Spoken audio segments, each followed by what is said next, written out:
Hello, welcome back. This is going to be lecture 3. This is going to be chapter 2, A Brief History of Latin America. Okay, I'm going to skip over lecture 1. We'll go to section 2, the conquest. We've talked about all this. Spain had been warring with the Moors until 1492. They brought their sort of militaristic vision to leadership in Latin America. Um, North American indigenous were very widespread and were very sparse, right? So if you think of all the hundreds, maybe thousands of tribes in North America, this was very different from South America, right? Where you may have had 3 million estimated in the entire continent of North America. You had about 30 million in South America at the time. And you had some very um, culturally and civilizationally um, modernized, I guess, societies like the Aztecs of Mexico, the Mayans in Central American Mexico, and the Inca in Peru and Bolivia. Interestingly, instead of genocide, um, which is basically the strategy taken in North America, the South American strategy was different. The Spanish would kill the leader or capture the leader, even put in their own leaders, and either put the citizens to work or enslave them, right? And this was basically the motivation was assimilation, Christianization, and labor. Section 3 is the colonial society. Uh, because of the laws on the Iberian Peninsula in Spain, primogeniture meant that if you were a second or a third or a fourth or however infinite number son, it was not number one, you were not eligible by law to receive any benefits from your father after his death or your family after their death. You could not inherit their estate. So many second, third, etc. sons would join the military and would sort of take on an adventure into South America, take on a hacienda, um, and try to get wealthy that way, right? It was highly extractive, as we talked about, because of mercantilism. They would extract these materials to enrich the homeland and the church, and they would basically only build infrastructure for extraction and enrichment, right? So whether it was rails or ports or streets or electricity or clean water or schools, it didn't really matter. It was only for the elites and only for the purpose of extraction. It was not about bettering the society or the people's lives who were indigenous.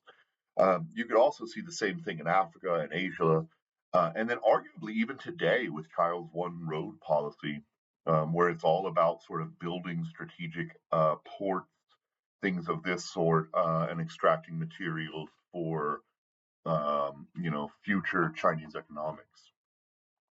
Section 4 is the roots of independence. So Enlightenment thinking starts to kick off in the I guess the 17th century and really starts to hit its peak in the 18th century. You get the revolutions in the United States and France, which sort of caused the first stirrings of trouble in Latin America. Following what happened basically is Napoleon took over the Iberian Peninsula.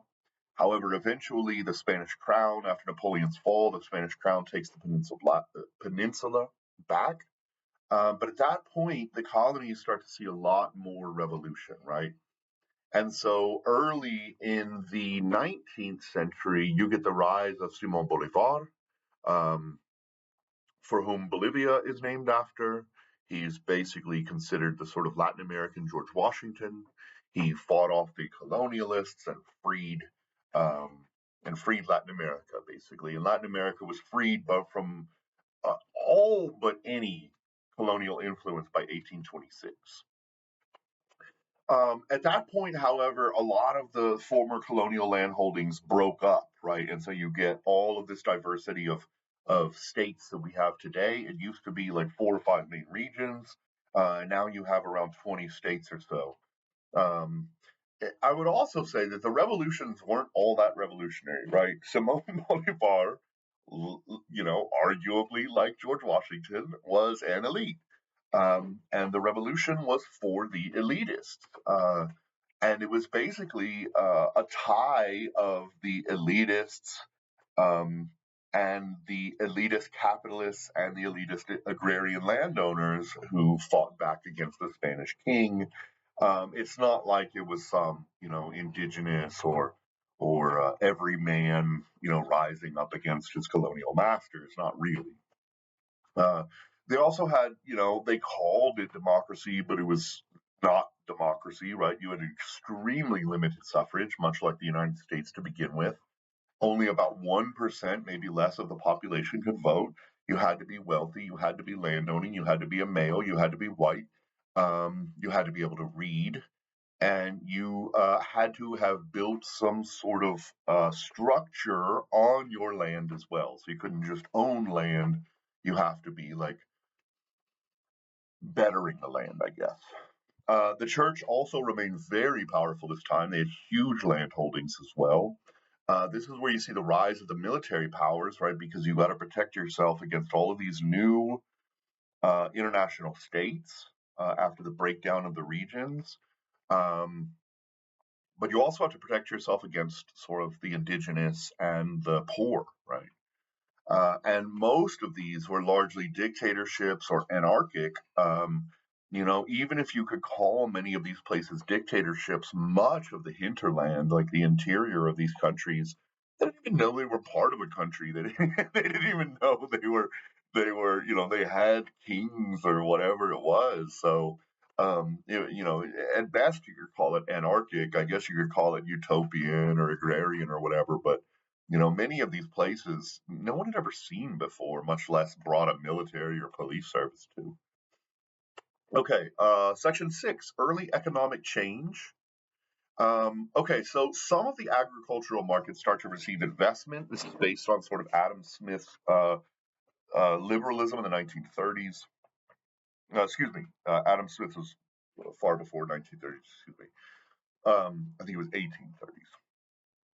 So you see really the investment in many of these countries in either a monocrop or a bicrop. So they'll have one or two major crops. And these include sugar, coffee, tobacco, beef, and wool. Many of these places are still the largest producers of sugar, tobacco, beef. I mean, not sugar, not tobacco, sugar, coffee, and beef. Brazil, I think, is the world's largest beef producer. Tobacco has fallen off a bit. It's moving more toward Asia and the Middle East. But anyway, it's not that different from today. It is, of course, more highly diversified than it ever was before, but it's still a lot based on these sort of primary products like agricultural products, sugar, coffee, beef. And then I would also add flowers, right? Most of the world's flowers from Colombia, spices, and then vanilla beans mostly come from South America and Brazil. The very, very meticulous process. You have to like hand fertilize every single plant, and like it's pretty difficult. But most of that happens in South America. Um, you also get three main patterns that emerged during the industrialization period from the 1860s to about 1900. First, Argentina, Brazil, Chile, Peru, the major players all consolidate power under an agricultural elite system, so an oligarchy of agricultural power. Mexico, Venezuela, Dominican Republic all sort of take on a very strong authoritarianism. And then post 1900, the US starts to really intervene in Central America and the Caribbean. You get the building of the Panama Canal. You get the creation of infrastructure like communication and ports. Almost no democracy exists during this period, basically. And then we all obviously have the worldwide crash in the 1930s, and things change pretty badly over that after that. So after the crash in Section 7, you get the upheaval and restructuring. You get coups all over Latin America, right? Especially after all of their commodities markets crash. The militaries come in and say that civilian governments are not operating correctly. We're going to take the sort of, the Caesarian Roman approach where the Caesar becomes the tyrant for 6 months for the better of the people, and then we're going to pass it back to a civilian government once things are under control. That's usually the argument. It doesn't often play out that way, right? World War II brings demand for commodities again, right? We're in the middle of the war. Everybody's beefing up their production, especially the United States, because FDR sees that, yeah, we are going to have to get involved in this eventually. So he was prepared long before Pearl Harbor. He had been preparing our military assets. Um, and so we're getting demand for these commodities, things like rubber, a lot of like the coffee and stuff to keep our soldiers running, all of these sorts of things. And so the Latin American economy starts to recover a little bit. You also see greater industrialization in Latin America because the European industrial scene is completely collapsed, right? Britain had everything collapsed during the Great Bombings, German bombings. I mean, the entire German and Austrian industrial base is completely destroyed. Poland's is destroyed. Russia's is destroyed. Um, it was a complete mess in Europe, right? Which was the entire point of the Marshall Plan post World War II to help not only build up some allies, but help them build their economy so long as they bought American products.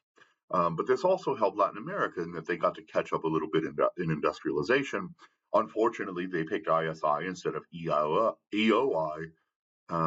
Again, we'll talk more about that, but it bit them in the butt. There was a major turning point in 1959 when Fidel Castro takes over Cuba and aligns himself with the USSR against the United States. And so the United States becomes very concerned under Kennedy and later administrations, Nixon, um, Gerald Ford, LBJ, and others.